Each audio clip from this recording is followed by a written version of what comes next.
Next हमारा जो topic है वो है ब्रांचेस ऑफ इकोनॉमिक्स। इकोनॉमिक्स की दो ब्रांचेस हैं, माइक्रो इकोनॉमिक्स और मैक्रो इकोनॉमिक्स।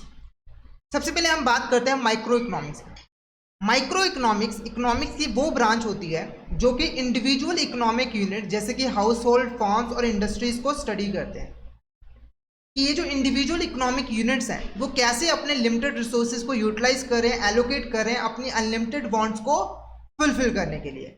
जैसे एग्जांपल के एक एबीसी कंपनी है, हम स्टडी करें कि ये जो एबीसी कंपनी है वो अपने लिमिटेड रिसोर्सेज को कैसे यूटिलाइज कर रही है, कैसे एलोकेट कर रही है और अपनी अनलिमिटेड वांट्स को फुलफिल करने के लिए, यानी कि प्रॉफिट कमाने के लिए। तो ये जो है माइक्रो इकोनॉमिक्स का पार्ट है।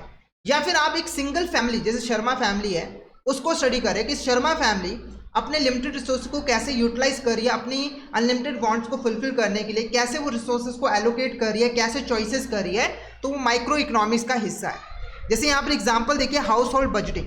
तो शर्मा फैमिली है, उसने अपना एक बजट बनाया कि 40,000 रुपये इनकम है, 40,000 को वो कैसे यहाँ पर खर्च करेंगे रेंट और ग्रोसरीज के ऊपर।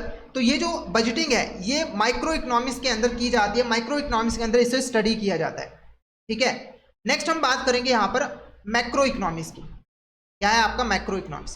देखो मैक्रो इकोनॉमिक्स ना पूरी इकोनॉमी को स्टडी करता है कि ये जो पूरी इकोनॉमी है उसके पास कौन कौन से रिसोर्सेज हैं, वो अपने रिसोर्सेज को किस तरीके से यूटिलाइज कर रही है पूरी इकोनॉमी के अंदर, सोसाइटी के अंदर जो लोग हैं उनकी नीड्स को फुलफिल करने के लिए, देश की नीड्स को फुलफिल करने के लिए।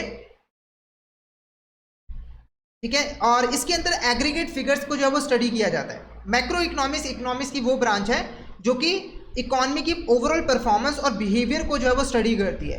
एग्रीगेट फिनोमेना जैसे कि inflation, unemployment, national income, economic growth, इस चीज़ को स्टडी किया जाता है मैक्रो इकोनॉमिक्स के अंदर। ठीक है, तो मैक्रो इकोनॉमिक्स के अंदर हम एक पूरी इकोनॉमी को स्टडी करते हैं कि उसके पास कितने रिसोर्सेज हैं, वो रिसोर्सेज को कैसे यूटिलाइज कर रही है पूरी इकोनॉमी की अनलिमिटेड वांट्स को फुलफिल करने के लिए। ठीक है, जब हम एक देश की इन्फ्लेशन को स्टडी करते हैं, अनएम्प्लॉयमेंट को स्टडी करते हैं, नेशनल इनकम को स्टडी करते हैं, तो वो आपका माइक्रो इकोनॉमिक्स का पार्ट होता है। जैसे अगर आप किसी देश की जीडीपी निकालते हो तो ये आपका माइक्रो इकोनॉमिक्स का पार्ट है, मैक्रो इकोनॉमिक्स का पार्ट है। ठीक है, उसके बाद बात करते हैं माइक्रो इकोनॉमिक्स और मैक्रो इकोनॉमिक्स के बीच में डिफरेंस क्या होता है। सबसे पहले फोकस की बात करें, माइक्रो इकोनॉमिक्स जो है वो इंडिविजुअल लेवल के ऊपर इंडिविजुअल एंटिटीज जैसे कि फॉर्म्स, हाउस होल्ड, कंज्यूमर्स को स्टडी करते हैं। माइक्रो इकोनॉमिक्स जो है, मैक्रो इकोनॉमिक्स जो है वो एंटायर इकोनॉमी लेवल के ऊपर जो है वो स्टडी करता है और देखता है कि पूरी इकोनॉमी के अपने रिसोर्सेज को किस तरीके से यूटिलाइज जो है वो कर रही है। बेसिक कंसर्न की बात करें तो माइक्रो इकोनॉमिक्स का बेसिक कंसर्न होता है आउटपुट को डिटरमाइन करना और इंडिविजुअल फॉर्म्स जो प्रोडक्ट बनाते हैं उसके प्राइस को जो है वो डिटरमाइन करना। और मैक्रो इकोनॉमिक्स की बात करें तो ये एग्रीगेट आउटपुट, पूरे इकोनॉमी के अंदर जो आउटपुट है उसको डिटरमाइन करती है और जर्नल प्राइस लेवल को जो है वो डिटरमाइन करती है कि पूरे इकोनॉमी के अंदर प्राइजेस क्या होंगे गुड्स और सर्विसेज के। अजम्पशंस की बात करें तो माइक्रो इकोनॉमिक्स के अंदर जब हम स्टडी करते हैं तो हम ये मानकर चलते हैं कि मैक्रो वेरिएबल्स जैसे कि एग्रीगेट आउटपुट ये कांस्टेंट है, इनमें किसी भी तरह का चेंज नहीं आएगा। और जब हम मैक्रो इकोनॉमिक्स के अंदर स्टडी करते हैं तो हम मान के चलते हैं कि जो माइक्रो वेरिएबल्स हैं वो यहाँ पर कांस्टेंट रहेंगे, उसमें किसी भी तरह का चेंज नहीं आएगा।